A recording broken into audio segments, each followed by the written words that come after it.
Hey y'all, welcome back to my channel. Today we are going to work on a fall recipe, another fall recipe. This one's cinnamon rolls in the crock pot. They're going to be pumpkin cinnamon rolls in the crock pot. You can do them in the oven. And I'll try to provide the video for that from Instagram. But the first thing that you need to do, we need to get your pumpkin sauce ready, or your pumpkin stuff that goes over it. So in a bowl, you're going to need 1 cup of pumpkin. And this is pure pumpkin, not, what is the other one? Pumpkin pie filling or something like that? I don't know.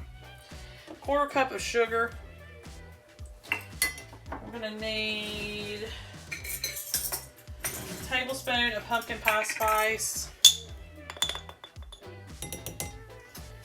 We're going to need 2 teaspoons of vanilla.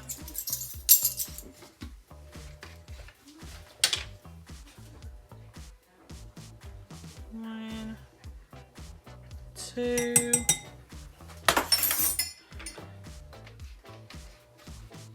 I forgot to grab my eggs, so I'll have to go do that real quick. We're going to have a cup.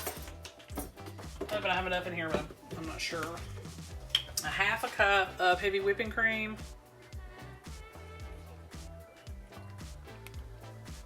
Okay.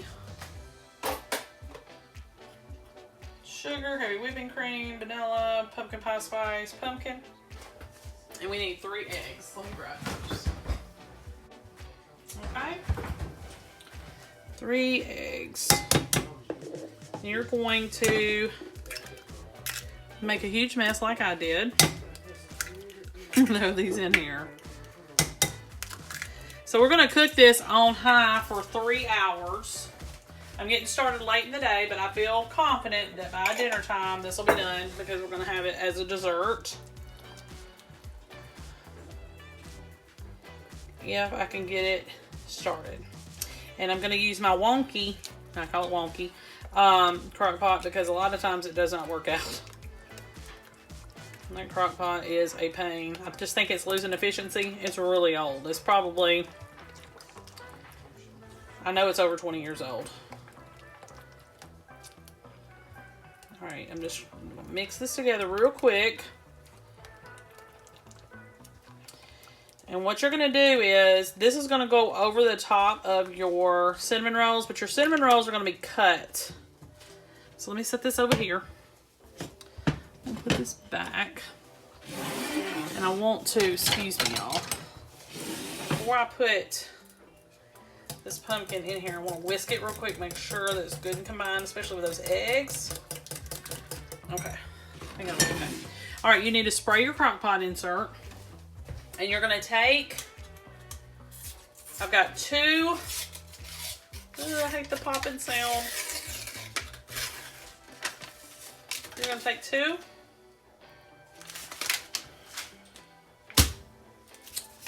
tubes of cinnamon rolls. And it's the 8 count. I'm not using grands or anything, I'm just using regular. And then what I'm going to do is, you're going to take the icing, you're going to set it aside. And you're going to take the cinnamon rolls and you're going to cut them into 4ths. And hope that they stay together, which they're not. They're just not. It's okay. We're just going to cut them in half because they're not staying together.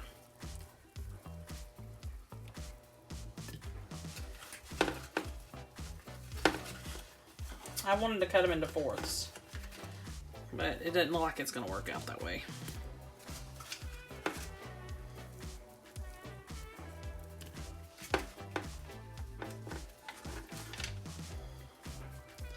And you're going to use 2 cans of these.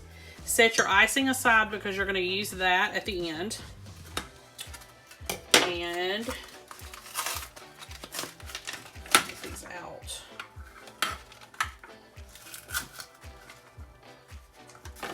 Oh, what a mess these are.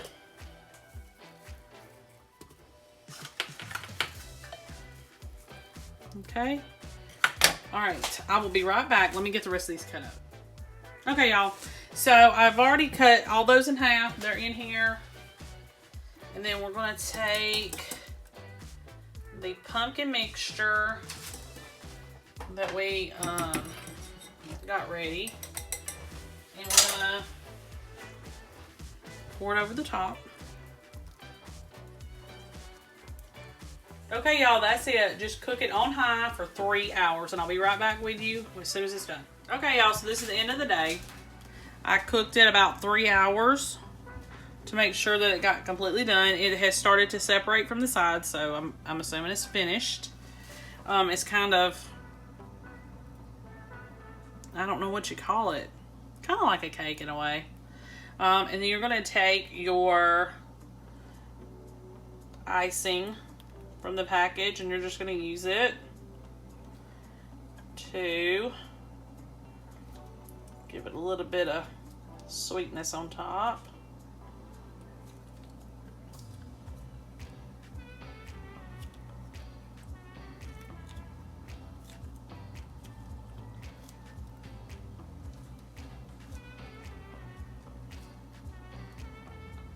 Alright, that's one. And I just got the regular icing. I didn't get the cream cheese. I'm sure you could use either one. I just always get the regular one.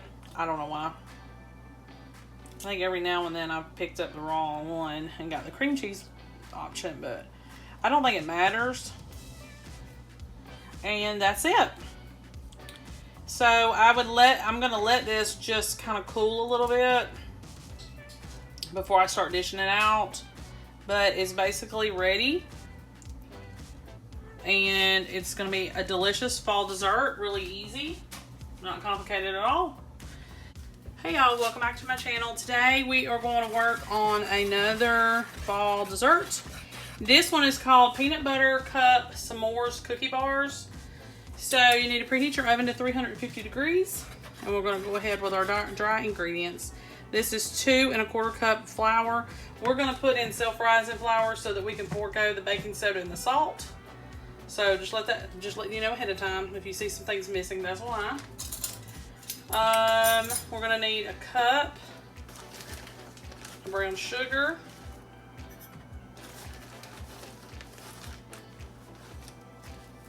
And 1/4 cup of regular white sugar. Right. And then we need 2 teaspoons of cornstarch. That's going to help. How many teaspoons? Teaspoons. I almost messed that up. That's going to help with your texture. So you do need to add that. So 2 teaspoons of cornstarch. So you can take out some things and substitute, but not that. Okay.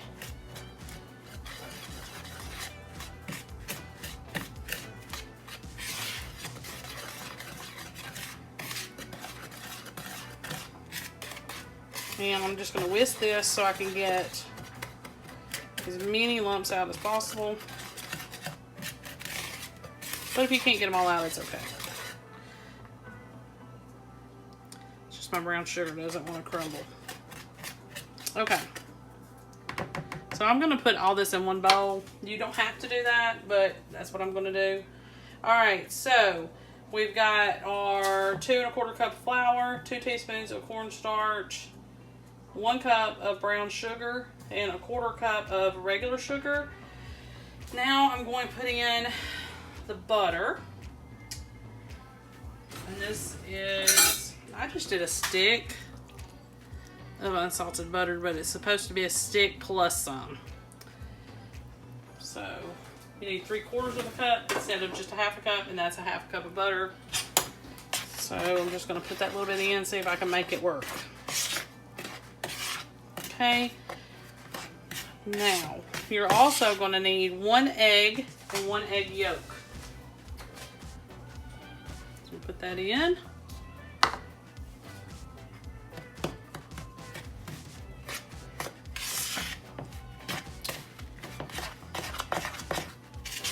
And eventually I'm going to have to use my fingers to combine this because it would just be easier going together that way. You're going to also need 2 teaspoons of vanilla extract. And then we'll be ready for our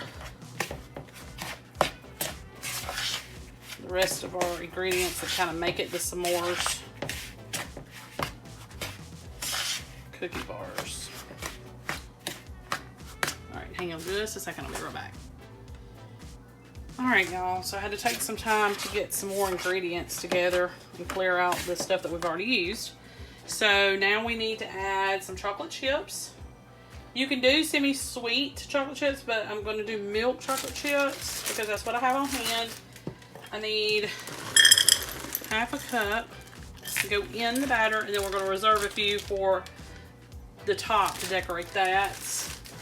And then you need 2/3 of a cup of mini marshmallows.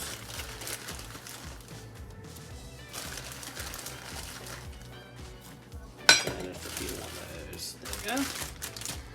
And also, your peanut butter cups. I got the minis. Not the little tiny ones, but just the regular miniature ones. And you're going to cut those in half, and you're going to put half of those in the actual batter, and then you're going to leave the rest for the top. Okay.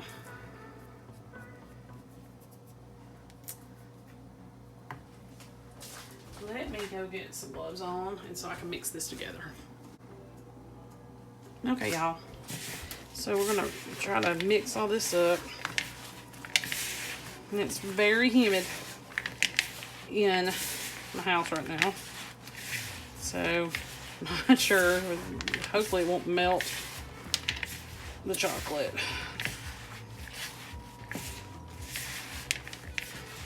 It's just easier to do this by hand than trying to stir it together because it's just gonna crumble.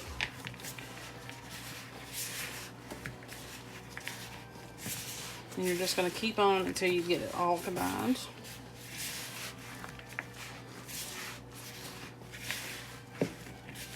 It's a lot like cookie dough, only these are going to be bar cookies. So,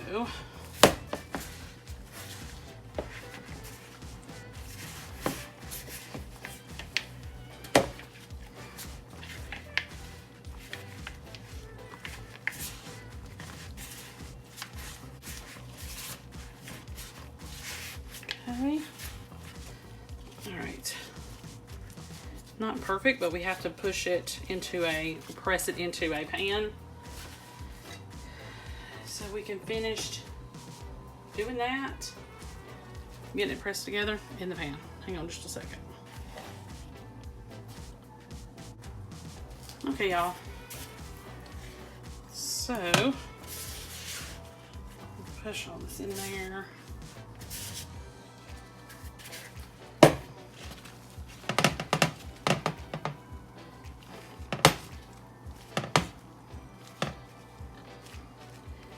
Press it all down. I'm using an 8x8 pan. I'm sorry, y'all.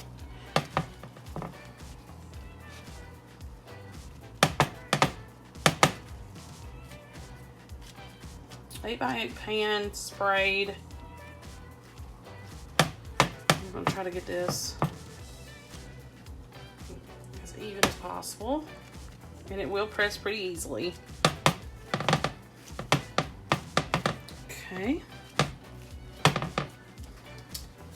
off these gloves. Alright, so you're going to need about a couple tablespoons worth of your chocolate chips. And I would just, try to sprinkle a few in my hands and just do a few more.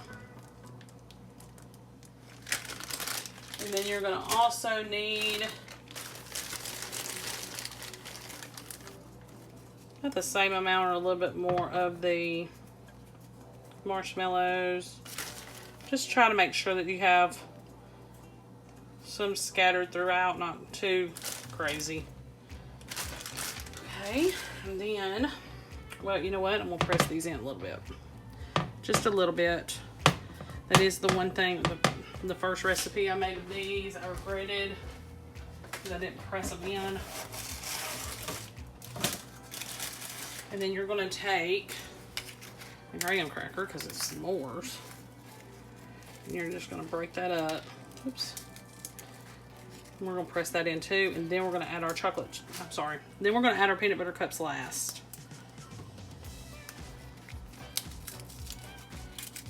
So we're going to do about 1 full sheet of graham cracker, and probably going to do a half of another. I don't even think there was a specification in the recipe. Let's see. No. So just broken graham crackers, and then you can just, you know, do more or less, whatever. I'm just going to do 1 1/2. And they don't have to be small crumbs either. Just broken. And no, me pressing these in here are not going to ensure that they stay when you cut them. But I'm trying to, hopefully they'll stay a little, maybe. All right, and then you're going to take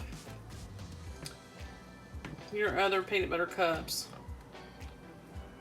and sprinkle those around.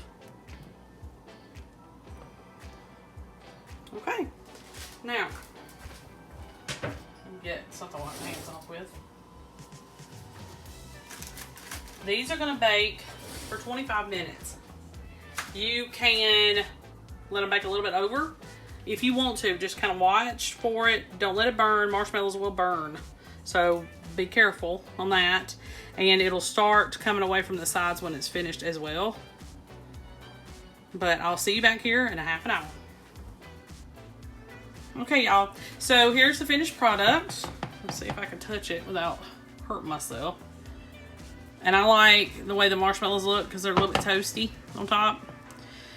Before you cut into this, make sure it's completely and utterly cool. So I would show you right now what they look like, but I can't because it's not completely cooled yet. And it's, oh yeah, I can't even touch it. So completely cool before you cut into these, okay? Make sure you like and subscribe. I'll see you next time.